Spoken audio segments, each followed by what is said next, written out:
You wake up every morning, you brush your teeth, you check your phone, you grab your coffee. Now imagine doing all of that, but with absolutely none of it. No bed, no toothbrush, no phone, no coffee, no house, no clothes, no nothing. Just you and the wild. And here is the thing nobody tells you.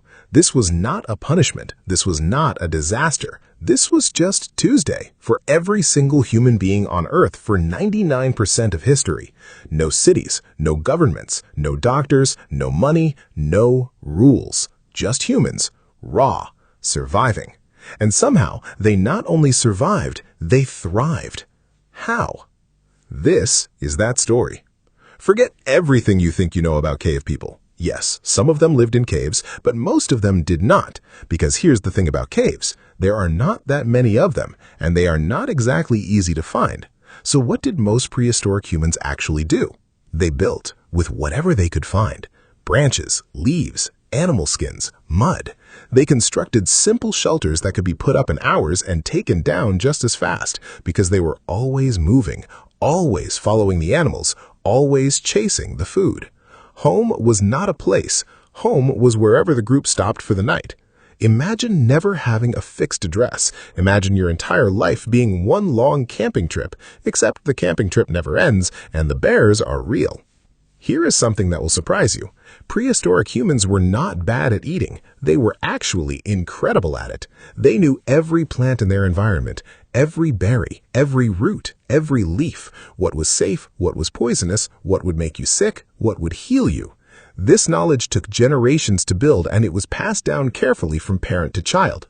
They hunted too, but hunting was not easy. No guns, no traps, just spears, just speed, just teamwork. A group of hunters working together to take down an animal 10 times their size, and when they succeeded, they ate well, really well. Studies show prehistoric humans actually had a more varied and nutritious diet than most people do today. Think about that next time you eat your third slice of pizza.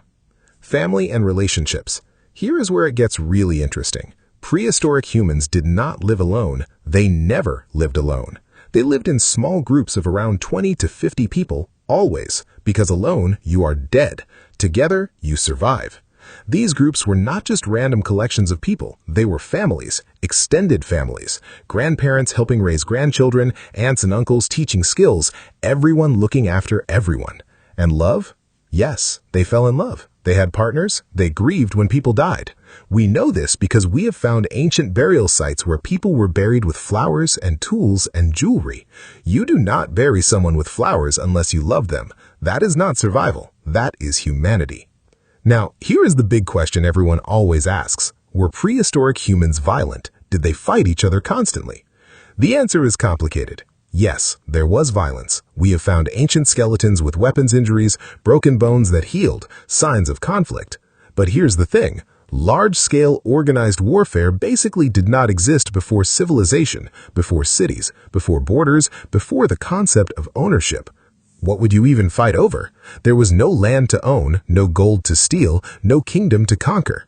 Most conflicts were small, personal, between individuals, not armies. In many ways, prehistoric humans were less systematically violent than we are today.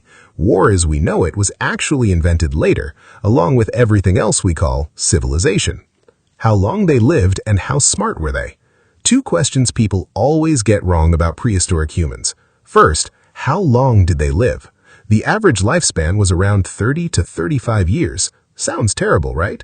But here's the thing. That number is pulled down massively by infant mortality. If you survived childhood, you could easily live to 60 or even 70. Prehistoric grandparents absolutely existed. Second, how smart were they?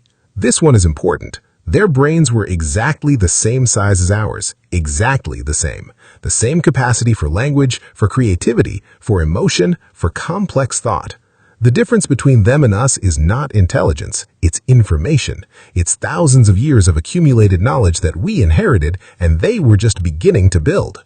Put a prehistoric baby in a modern hospital today and raise them in a modern city, they would be completely indistinguishable from anyone else. They were us, just earlier. So, next time you feel stressed about your mortgage or your job or your phone battery dying, remember, Your ancestors faced lions, starvation, disease, freezing winters with nothing but their hands and each other, and they survived.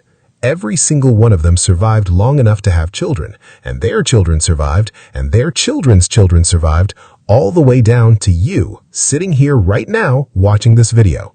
You are the end result of an unbroken chain of survivors stretching back hundreds of thousands of years. That's not just history, that's you. Thanks for watching. If you enjoyed this video, don't forget to like and subscribe for more fascinating stories about history. See you in the next one.